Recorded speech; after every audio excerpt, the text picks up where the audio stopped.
नमो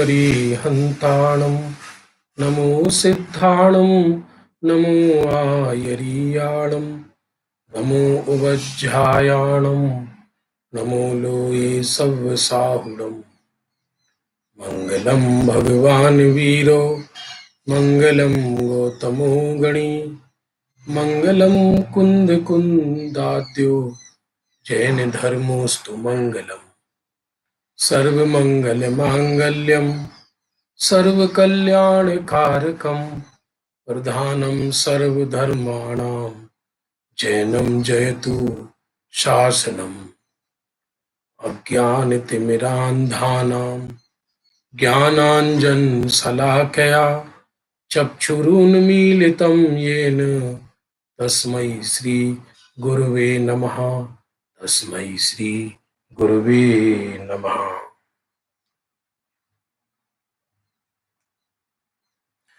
आज पूज्य निहाल भाई सौगानी जी की 108वीं जन्म जयंती है, जिन्होंने पूज्य गुरुदेव श्री की प्रथम देशना सुनने मात्र से आत्मा का कल्याण किया।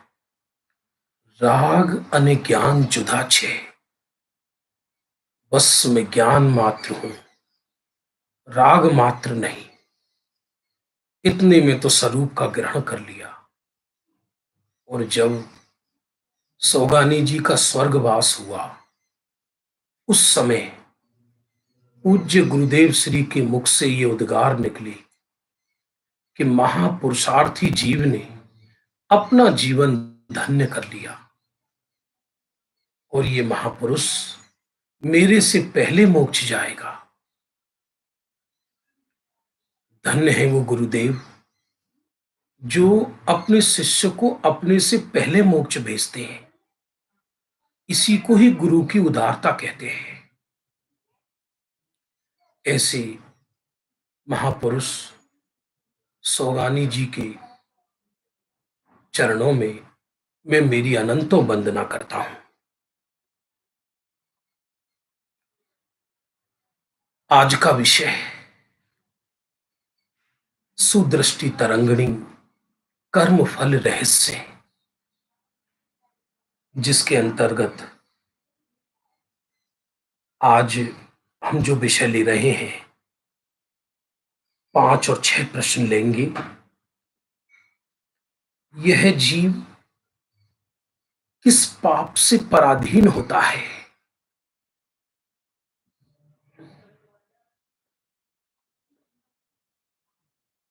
लौकिक जीवन में दिखाई दे सकता है और निरंतर बाहर में दिखाई देता है। कई जीव आजीविका के निमित्त से, कई रोग के निमित्त से, कई दूसरों की सेवा के निमित्त से, कई लाचारी के कारण पराधीन होते हैं। सारी सारी जिंदगी 2-4 हजार रुपए की नौकरी करने में अपना जीवन निकाल देते हैं। सेठ साहब सेठ साहब सेठ साहब करते करते जीवन निकाल देते हैं। सेठ है कि उन्हें हमेशा नौकर ही बना रहने देता है। महिलाएं बहनों को देखो, कई कई बहनें इतनी पराधीन हो जाती है, उनको किसी किसी को ऐसे क्रूर पति मिलते हैं कि घर की चौखट से बाहर निकली तो टांग तोड़ दूंगा, चलो घर के अंदर। किसी से बात भी नहीं करने देते। मालूम पड़े किसी से बात किया है तो कोयले से जला दे। इस दुनिया में बहुत दुख है। ज्यादा आदर्श और आकाशीय बात करना सरल है, लेकिन लौकिक जीवन में बाहर के परिवेश को देखो। ऐसी पराधीनता में भी धर्म कैसे किया जाए तब मालूम पड़ता है। अपनी अनुभूतियों से जगत समझ में नहीं आता। सत्य तो यह है, जो सबसे छोटे नीचे से नीचे व्यक्ति को देख सकता है, वो ही जगत को पढ़ सकता है। यह जीव ऐसे किस पाप से पराधीन होता है? कई देश ऐसे हैं जहां हिंदुस्तान से आदमी अपनी मिट्टी छोड़कर जाता है वहां करोड़पति बनने के लिए। वहां वो सारी जिंदगी पराधीन हो जाता है। पराधीनता कई तरह की होती है, कहीं सेठ की, कहीं शरीर की, रोग की, परिवार की, आजीविका की। ऐसी ऐसी पराधीनताएं कि सारा सारा जीवन आर्त ध्यान में निकल जाता है। ओह, फिर ऐसी पराधीनता जीव के जीवन में क्यों होती है? आचार्य कहते हैं, जिस जीव ने पूर्व भव में अन्य जीवों को बंदी बनाकर रखा है, अथवा इस जन्म में भी हो सकता है, सब मेरे इशारे पर चले, सब मेरे शासन में चले, धर्म के नाम पे या कर्म के नाम पर व्यक्ति शासन करना चाहता है दूसरों पर।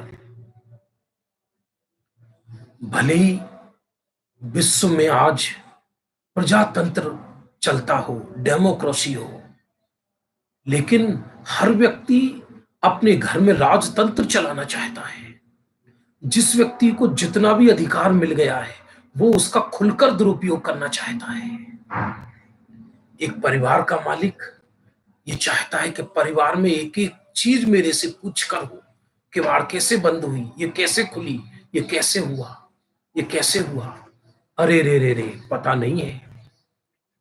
बच्चों को डराना, धमकाना, अथवा कोई समाज का मालिक हो गया तो वो ये समझता है कि सारे समाज के लोग डेली इसके चरण छुए और इसके ही इशारे से समाज चले।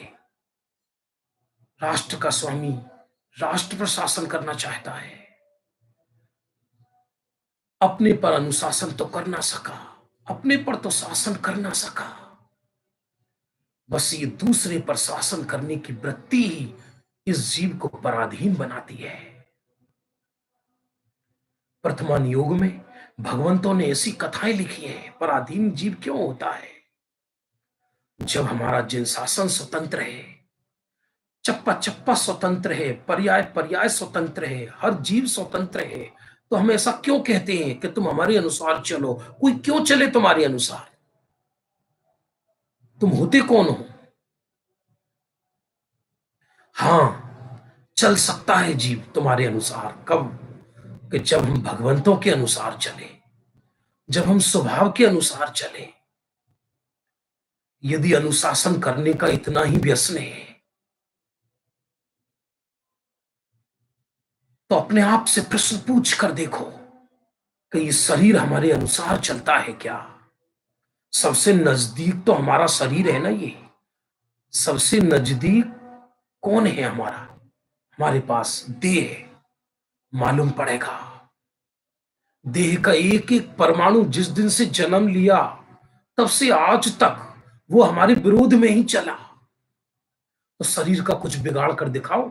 शरीर तुम्हारे अनुसार नहीं चला ना, अब शरीर से लड़ो। कैसे लड़ोगे? इसलिए दूसरों पर अनुशासन करने की वृत्ति अन्य जीवों को अल्प धन देकर वशीभूत करता है।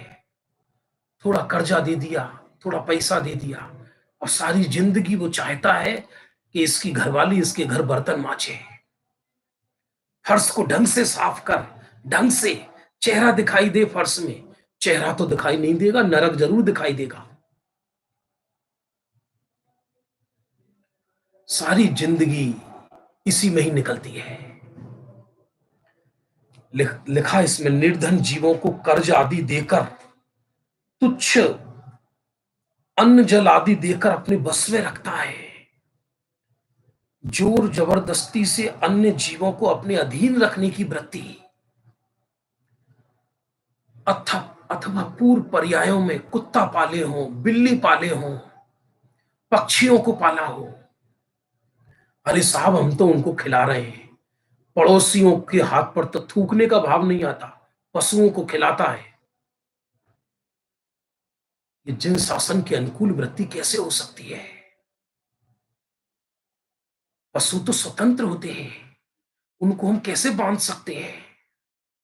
तोता पाल लेते हैं, पक्षियों को पाल लेते हैं, वो सारी सारी जिंदगी तड़पते हैं बाहर निकलने के लिए। पराधीन जीवों की हंसी करता है। कई लोग पशुओं को बंदी बनाकर उनका खेल दिखाते हैं।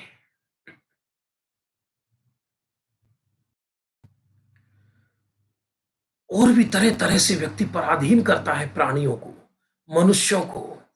अभी तो दास प्रथा नहीं है, पर वृत्ति में यही है जीव कोई कि मैं सबको दास बनाऊं। अरे आचार्य भगवंत कहते हैं, तू भगवंतों का दास बना है कभी? यदि हम भगवंतों के दास नहीं बने हैं तो हमारा दास कौन बनेगा? और भगवंत भी अपना दास नहीं बनाती। वो तो कहते हैं कि तुम हमसे भी उदास बनो, तुम अपने ही मालिक बनो। ओहो, पशुओं को रखकर उन्हें तृण जल देने में प्रमादी होता है, इत्यादि पाप भावों से जीव इस भव में या पूर्व पर्याय में पराधीन होता है। हमारा जिन शासन स्वतंत्र है, चप्पा चप्पा स्वतंत्र है। अरे गुरुदेव ने तो द्रव्य गुण पर्याय की स्वतंत्रता बता दी। पर्याय पर्याय स्वतंत्र है। अरे दो गुण स्वतंत्र है। एक द्रव्य में रहने वाले जब दो गुण स्वतंत्र हैं तो हम किसी का क्या कर सकते हैं और कोई हमारा क्या कर सकता है?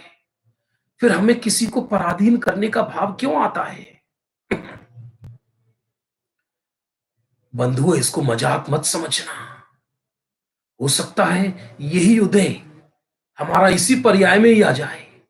आपने देखा होगा कभी कभी अंतिम समय व्यक्ति वृद्ध आदि हो जाता है, अब वो ऐसा पराधीन हो गया कि कहीं जा ना सके, आ ना सके। विदेशों में आज भी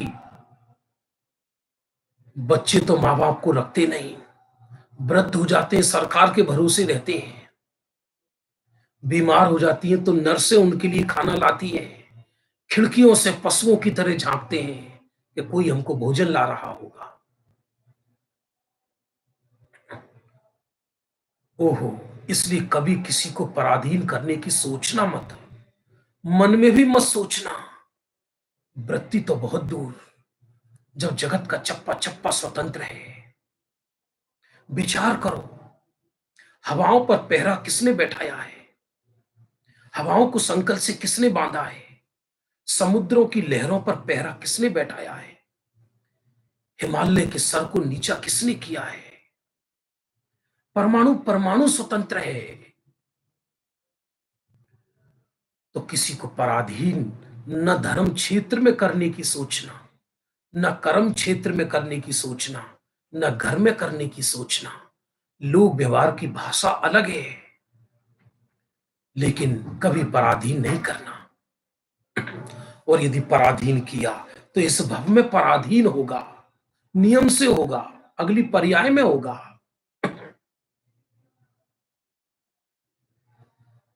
हे प्रभु, यह जीव किस पुण्य से स्वाधीन होता है?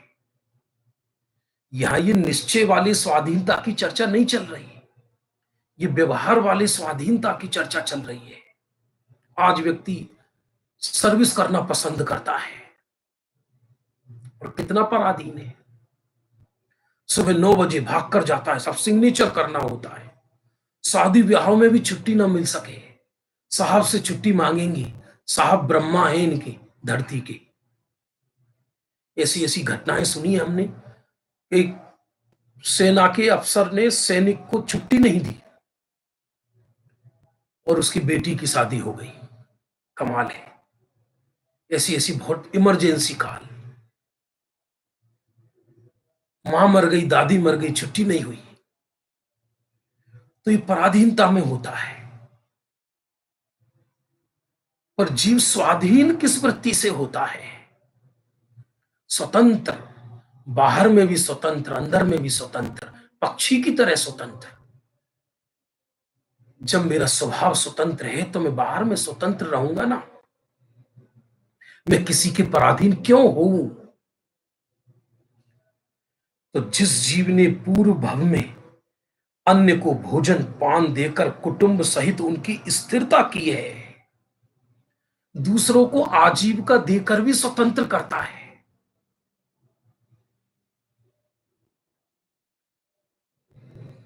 मुझे एक ऐसे व्यक्ति मिले, मैं आपको सच कह रहा हूं, हो सकता है वो सुन रहे हो, वो मुमुक्षु भाई, जो ये कहते हैं कि आप स्वतंत्र रहो, आपसे हमें कुछ नहीं कराना, हमारे हमें आपके ऊपर कोई बस नहीं, आप जिन शासन की प्रभाव ना करो, हम आपका साथ देंगे। ये साहब आपको अपने नियम शर्त तो बताओ। बोले काहे के नहीं, हमारा कोई नियम नहीं, हमारा कोई शर्त नहीं। ऐसे भी जीव है। आज धर्म के नाम पर या कर्म के नाम पर हम दास बनाने की आदत पड़ गई है, दूसरे को नौकर वृत्ति में रखने की आदत पड़ गई है। दीन जीवों को सातोत्पादक वचन कहकर उन्हें निराकुल किया है। मान लीजिए हो सकता है किसी के आप पर नहीं है इतनी व्यवस्था कि किसी को निराकुल कर सको, लेकिन वचन तो हाँ हाँ हम है ना आपके साथ, परेशान मत हो, बोलो। ये जिन शासन अकेला उपदेश से नहीं होता, स्थितिकरण अंग में अकेला उपदेश नहीं बताया।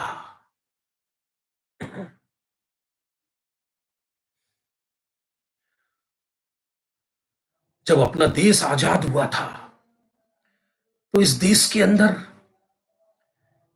क्रिश्चियन लोग बहुत कम थे। आज बहुत करोड़ों करोड़ों में बढ़ गए। क्यों? क्योंकि उन्होंने लोगों को औषध दान दिया, लोगों का इलाज कराया, हॉस्पिटल खुलवाए और स्कूलों कॉलेज खुलवाए। और जब हमारा देश आजाद हुआ, हम लोगों ने केवल बिल्डिंगें बनवाई, मंदिर बनवाए, मात्र, और कुछ नहीं। ये तो विद्यालय खुलने का जो अभी रस हुआ है, ये तो अभी गुरुदेव के निमित्त से हुआ है।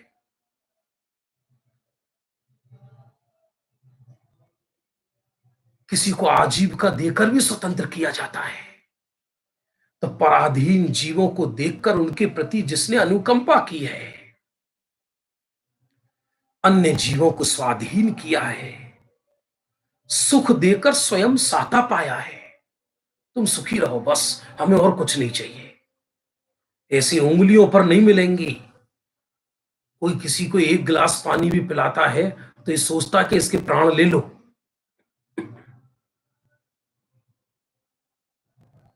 1 रुपया देकर 100 रुपए का काम लेना चाहता है जीव। लेकिन जिसके अंदर ये वृत्ति है कि नहीं, सब जीव सुखी रहे, स्वतंत्र रहे, मेरे पर यदि सहज निरपेक्ष भाव से किसी का उपकार हो सके तो हो जाए, ऐसे परिणामों से यदि पूर्व में ऐसे परिणाम किए होंगे तो वर्तमान में वो स्वाधीन होगा, आजीविका से भी, तन से भी, मन से भी, धन से भी, हर तरीके से, या इस पर्याय में भी निरंतर स्वाधीन रहेगा।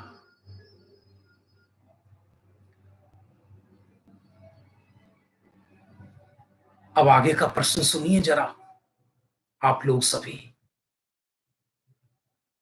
हे गुरु, यह जीव किस पाप से कुरूप होता है? यह देह के रूप की चर्चा चल रही है। यद्यपि देह का आत्मा में प्रवेश नहीं है, आत्मा का देह में प्रवेश नहीं है, आत्मा का तो अमूर्तिक रूप है, आत्मा तो महासुंदर है। निजे रूप सजो भवकूप तजो, तुम काहे को रूप बनावते हो। चित पिंड अखंड प्रचंड जिया, तुम रत्न करंड कहावते हो। स्वर्गादिक में पछतावत है, नर देह मिले तो करे तप को। अब भूल गए मद फूल गए, अनुकूल भय इतरावते हैं। देह का, लेकिन आत्मा का तो अरूप है। ज्ञानी आत्मा का सौंदर्य है। देह मात्र कुरूपता की निशानी है।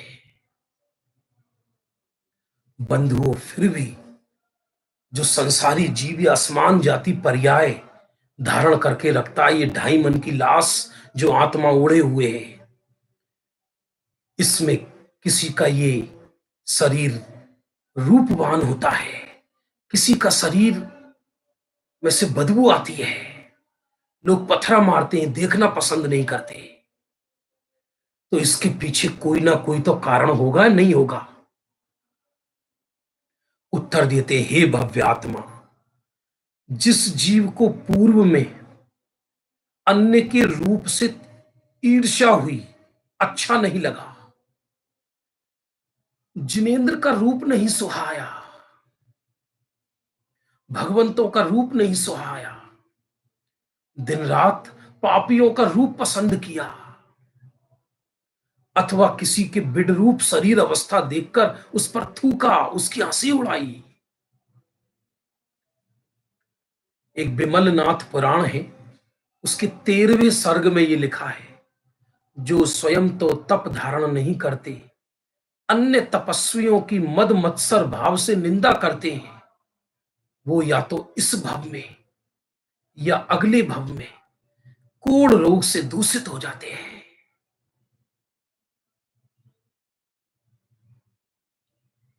और वो भी गलित कुष्ठ। कहना सरल है, कोई तो हो जाओ, हम तो न्यारे हैं। अरे साहब, कहना अलग है, जीवन में प्रयोग अलग है। कोई कन्या हो, उसके कोढ़ हो जाए तो जीवन बेकार लगता है उसको, उसे कोई देखना पसंद नहीं करता, उससे कोई विवाह नहीं करता, सारी जिंदगी अंदर परिणामों में त्रसित होती रहती है, दुखी होती रहती है, त्रसित होती रहती है, दुखी होती रहती है। ग्रंथों में आता है, द्रौपदी का जीव पूर्व पर्याय में कन्या था, उसकी चपटी नाक थी, उसकी शादी नहीं होती थी, तो दुखी रहती थी। दुखी होकर उसने अर्जिका व्रत ले लिया। एक बार अर्जिकाओं के समूह में बैठी थी, वहां देखा एक वेश्या जंगल में 5 पुरुषों के साथ भ्रमण करने आई है, बगीचे में झूल रही है। इसने अंदर ही अंदर दुखी हुई और ये सोचा, अरे एक हम दुर्भागी हैं कि हमारा विवाह नहीं हुआ, एक ये भाग्यवान है कि इसको 5-5 पुरुष झुला रहे हैं। बस ऐसा बंधन पड़ा कि वर्तमान पर्याय में पंच भरतारी कहकर उसका अपवाद हुआ। लेकिन वो तो परम पवित्र थी, इसलिए किसी के पाप के उदय से रूप रहित हुए जीवों को शरीर के प्रति ग्लानि करने वाला जीव कुरूप होता है नियम से। जैसे सूकर की पर्याय है, वो पूर्व में किसी की हंसी उड़ाने पर या देह की विडरूप अवस्था देखकर ग्लानि करने पर ऐसी पर्याय प्राप्त होती है।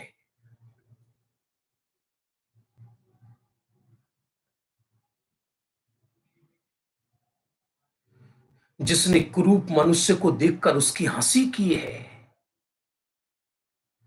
अन्य का अच्छा रूप देखकर उसके दोष लगाया है, सीता जी ने जब अर्ज का व्रत ले लिया तब करने लगी। अयोध्या की सखियां मिलने गई सीता से। माता कहां तुम्हारा वो रूप था जिसे देखकर रावण तुम्हें हर कर ले गया।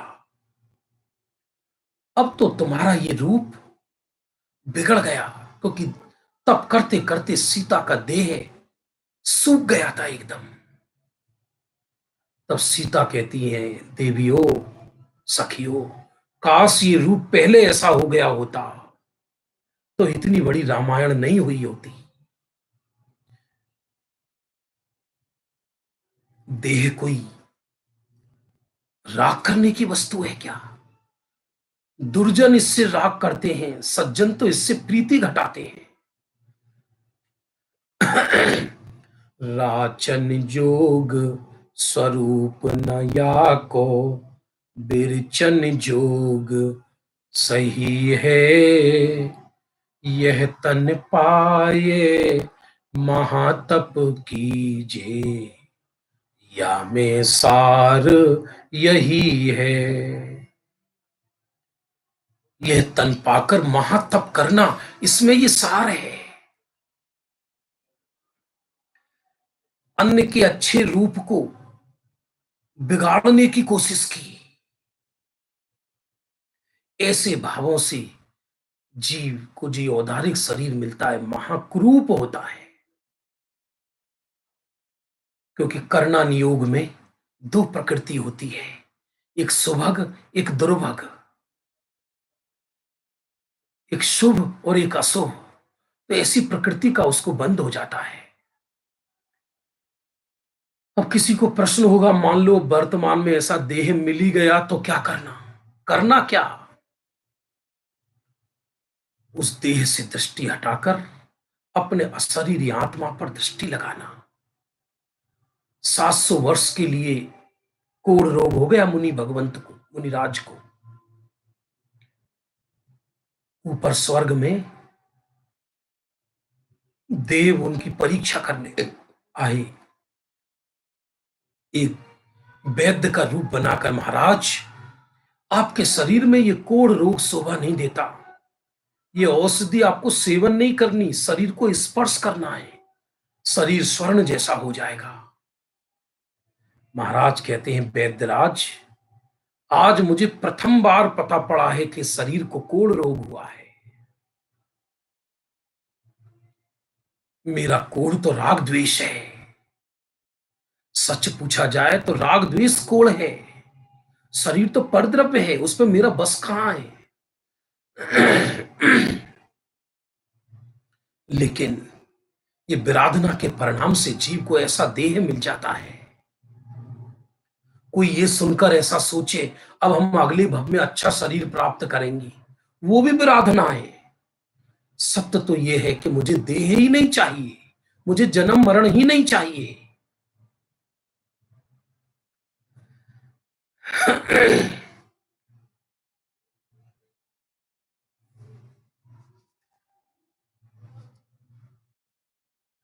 और किस जीव का देह रूपवान होता है, अब इसकी चर्चा है।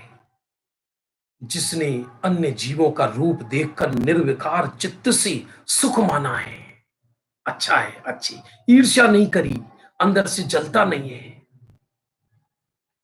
पंच परमिष्टि के भगवंतों के रूप को देखकर प्रसन्न होता है। अहो, मेरी आंखों के सामने मात्र जिनेंद्र भगवंत के रूप ही बसे रहे। रागियों को देखकर आज तक मिला ही क्या है मुझे? सच में तो रागियों के रूप को देखकर मैं करूंगा क्या? इसलिए आपने देखा होगा हमारे भगवंत समव शरण में, उनके समव शरण में विराजमान जो भगवान होते हैं, उनके देह से जवानी नहीं झलकती, बचपना नहीं झलकता, वृद्धापना नहीं झलकता, शांत रूप झलकता है।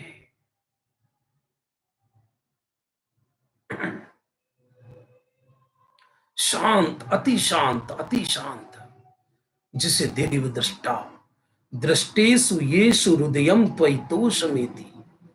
अब जब मैं आपको देखता हूं तो मेरे नेत्र अन्य जैसा माना जाता है कि राजा नंद ने के रूप को देखकर चाणक्य का अपमान करके उसको अपने राज्य से निकाल दिया। तो चाणक्य ने उस दिन अपनी चोटी में गांठ बांधी और नंद को कहा, जब तक तुम्हारे वंश को मैं मिट्टी में नहीं मिला दूंगा तब तक की चोटी नहीं खोलूंगा। बाद में चंद्रगुप्त को राजा बनाया और चंद्रगुप्त ने उसको मंत्री बनाया। ये तो खैर राग द्वेष की कथा हुई, लेकिन इस बाहर के इस देह के रूप पे हमारा बस है कहां। लेकिन सहज जो भगवंतों की आराधना करता है, बाहर में उसका जो देह है वो देव। वन जंगलों में आपने देखा होगा, ग्रंथों में जो उदाहरण आते हैं कि राजकुमार, सुंदर सुंदर राजकुमार नग्न दिगंबर दीक्षा धारण कर लेते थे। सुंदर सुंदर राजकुमार जिनकी सुंदरता पर मोहित होकर स्वर्ग की देवियां उतर आती थी, लेकिन उन्हें देह से आसक्ति नहीं होती थी। वो तो बस अपने अमूर्त चैतन्य के रूप पर ही रीझ जाते थे। ऐसे परिणामों से जीव रूपवान होता है। कोई सोचता हो कि देह को खाने पीने आदि से अच्छा किया जा सकता हो, तो ये सब भ्रम है, भ्रम। ये तो बुद्धि पूर्वक बाहर जीव करता है।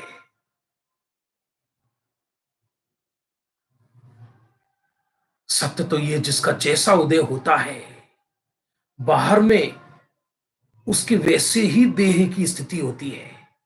अब जैसी भी देह की स्थिति हो, ज्ञानी जन उस देह से भेद विज्ञान करते हैं।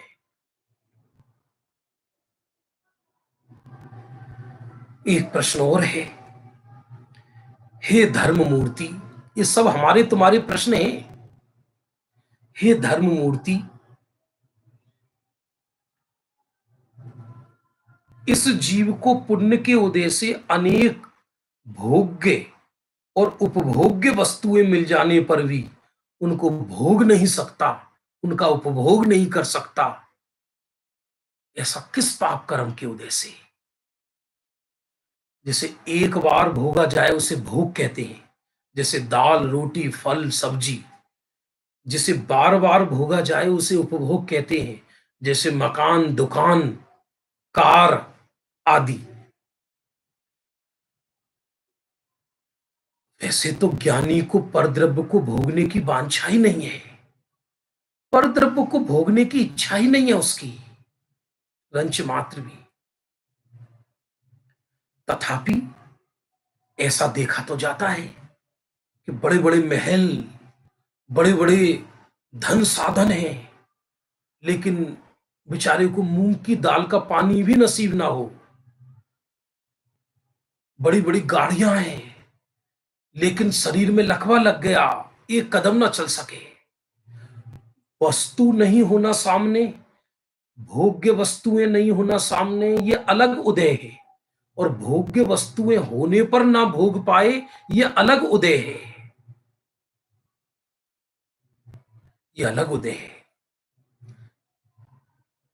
इसमें आराधना कैसे होती है, ये द्वितीय विषय है। क्योंकि ज्ञानी को इसकी चिंता नहीं, उसको तो पंचेंद्रिय विषय भोगों में सुख बुद्धि है ही नहीं। इसलिए भोग साधन हो तो कोई फर्क नहीं पड़ता, ना हो तो कोई फर्क नहीं पड़ता। ज्ञानी के तो भोग निर्जरा हेतु है। ज्ञानी तो भोग के काल में भी और भोग के साधनों के बीच में भी निरंतर निर्जरा करता है, क्योंकि उसकी ज्ञान धारा जो बहती है। पर यहां तो शिष्य ने यह प्रश्न किया है, हे प्रभु, भोग और उपभोग के साधन होने पर भी भोग नहीं पाता, उपभोग नहीं कर पाता वस्तु का। उत्तर दिया, जिस जीव ने पूर्व भव में दूसरों के खाने में अंतराय किया है, भोजन आदि में अंतराय किया है, द्वेष भाव से भली वस्तु खाने को नहीं दी, खुद व्यक्ति अच्छी चीज खाता है, नौकरों को जो खराब हो जाती है वो देता है, ये 90% की बता रहा हूं, देश और दुनिया में। खुद अच्छे कपड़े पहनता है, दूसरों को खराब चीज देता है। आपने देखा होगा इस लोक में क्या प्रचलन है, जब व्यक्ति किसी को गिफ्ट देता है तो ऊपर से प्राइस को मिटा देता है, नाखून से निकाल देता है ऐसा करके, जैसे कि सामने वाला अनाज नहीं खाता, वो भी मालूम ना पड़ जाए। मेड इन चाइना वस्तु दे देता है, मेड इन जापान लिख देता है, उस पर चिप चिप चिट चिपका देता है।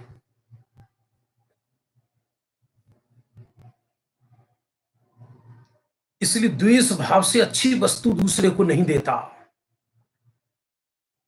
दूसरों को दुखी देखकर प्रसन्न रहता है।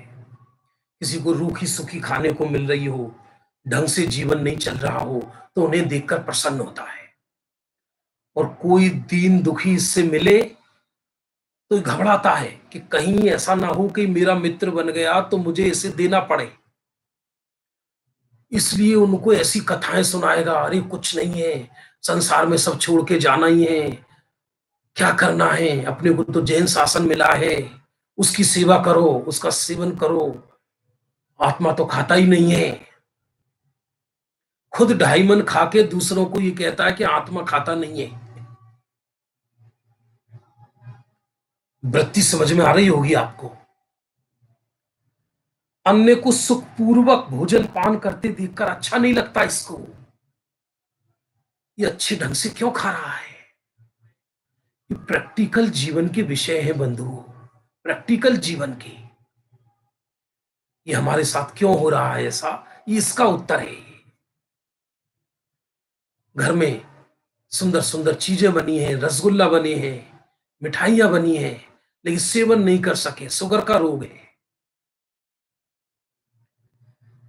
अन्य को भूखा प्यासा देखकर हंसी करता है, दुर्वचन कहता है, स्वयं रसना इंद्री का लोलुपी होकर विविध वस्तुओं को भोगता है। अरे सच में ज्ञानियों की तो ऐसी भावना होती है, जब ज्ञानी भोजन करते हैं तो उससे पूर्व ये भावना बातें कि 2.5 दीप में कोई मुनि भगवंत ज्ञानी महात्मा कोई जीव भूखा ना रहे, सब अच्छे से रहे। अपना विषय पुष्ट करने के लिए छल से बल से दगाबाजी करके रसनादि के विषय भोगकर सुख मानता है। यदि भूख कम लगती हो तो दवाएं लाता है बाजार से, जिससे भूख बढ़े, और भूख बढ़ जाए तो मोटापा बढ़ता है, तो फिर वर्जिश करता है, बगीचों में जाता है, योगा करता है, तरह तरह से पेट से धुरमट सरकाता है। क्या आफत है। भूख बढ़े तो आफत, भूख घटे तो आफत। विषयों को पुष्ट करता है तरह तरह से।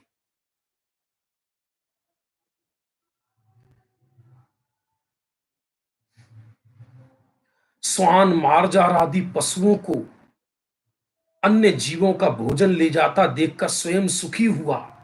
यदि कोई प्राणी, हिंसक प्राणी किसी को मार रहा है तो ये सुखी होता है मन में, अंतरंग में। इत्यादि विद्यमान वस्तु भी इन पाप के उदय से भोग नहीं पाता। कभी कभी विचार आता है कि वस्तुएं तो मिल गई, लेकिन भोग पाता नहीं, वो छोड़ने की ताकत नहीं, तो सिर्फ तृष्णा से पाप का बंध करके पाप की गठरी अगली पर्याय में ले जाता है।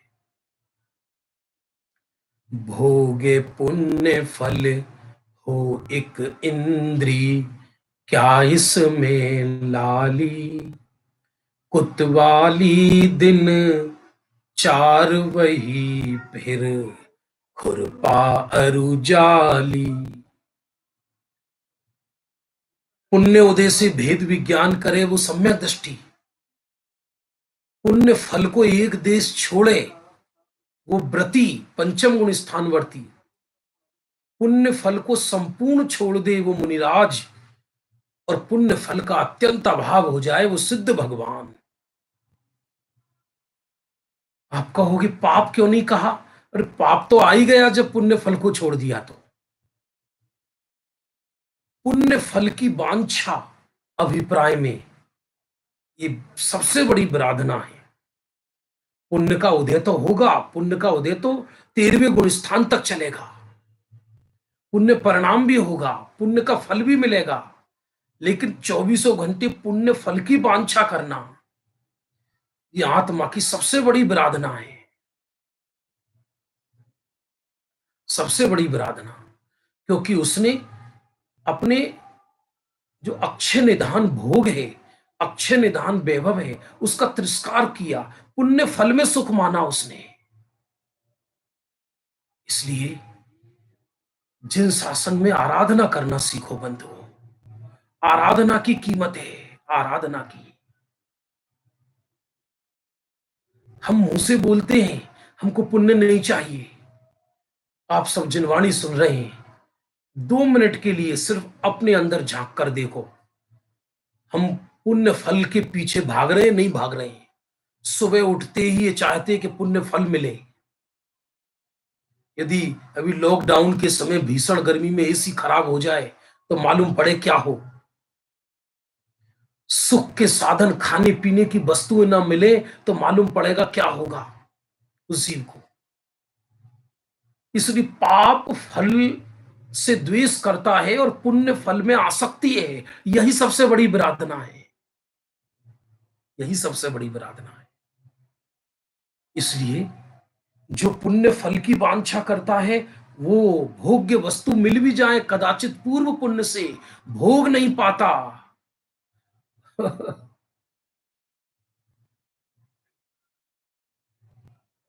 यदि कदाचित लोभ के वशीभूत उन अच्छी वस्तुओं को खाए भी तो शरीर में रोग बढ़ता है। अंतराय कर्म के उदय से अच्छी वस्तु पचती नहीं है। ये सब लौकिक चर्चा चल रही है बंधु, ध्यान देना। निश्चय से तो अपनी शुद्धता का भोग नहीं कर पाना यही अंतराय है। मिथ्यात्व के वशीभूत होकर अज्ञानी ने पुण्य फल को भी अनंतों बार छोड़ा है। गुरुदेव का एक प्रवचन है, उसमें अद्भुत वाक्य है कि अज्ञानी का त्याग अंतराय कर्म के उदय से होता है। अज्ञानी वस्तु को तो छोड़ता है लेकिन वस्तु में सुख बुद्धि नहीं छूटती। इसलिए वस्तु छोड़ने पर भी वस्तु में प्रेम बैठा रहता है और सुख बुद्धि के कारण निरंतर आकुलित होता है। अगली पर्याय में कदाचित बाल तप किया हो, थोड़ा बहुत दान आदि दिया हो, उसके फल में भोग के साधन तो मिलते हैं लेकिन उसको भोग नहीं पाता।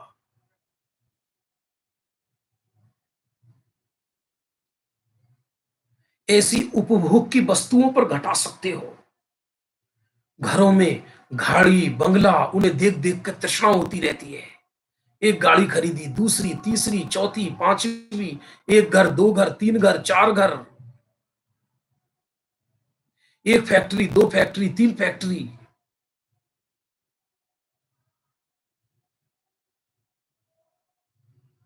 लेकिन दूसरों का वैभव बढ़े तो उसे देखकर ईर्ष्या करता है, तो उससे इसको अंतराय कर्म का बंध होता है।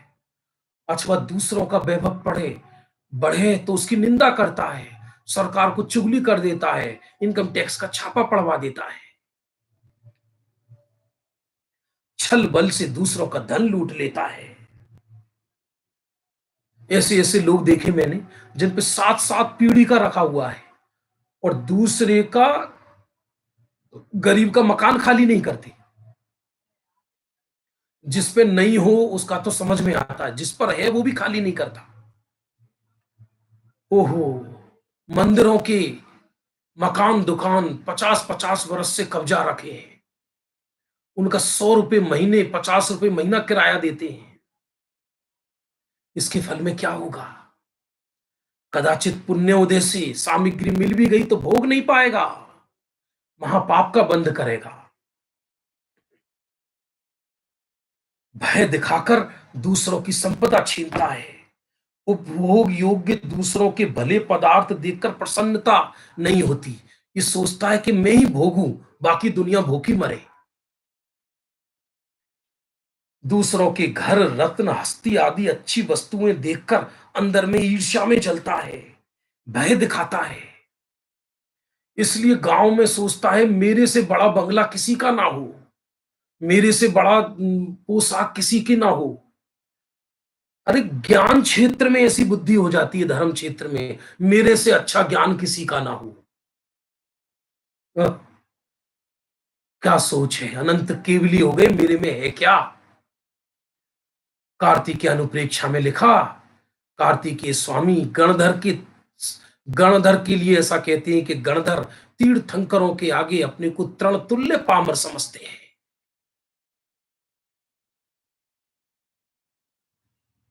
इस प्रकार भोग और उपभोग की वस्तुएं में अंतराय डालता है, निरंतर तृष्णा की आग में जलता है। इसके फल में वह जीव निरंतर अंतराय को प्राप्त होता है। भोग की वांछा तो खत्म नहीं होती और भोग वस्तुओं को भोग नहीं पाता और तृष्णा में देह छोड़ता है। अति संक्लेश भावते मर्यो, घोर स्वभ्र सागर में परो। एक बात कह के समाप्त करता हूं। कदाचित पुण्य के उदय से भोग भी ले, मान लो अंतराय नहीं किया हो, तो अज्ञानी की दोनों तरफ से आफत है। अज्ञानी को यदि धन संपदा मिल गई पुण्य उदय से, तो रौद्र ध्यान करके नरक जाता है, और पाप उदय से यदि नहीं भोग पाता तो आर्त ध्यान करके त्रियंच गति जाता है। बंधु, भोग्य योग तो मैं स्वयं चैतन्य आत्मा ही हूं। सिर्फ अपना ही भोग करें, अपने में ही रमे, अपने अंदर रहने की कला सीखें। इसी भावना के साथ आज का वक्तव्य यहीं समाप्त होता है। जावाणी के ज्ञान ते सूझे लो कालो, सोवाणी मस्तके नमो सदा देत तिहुँ धो।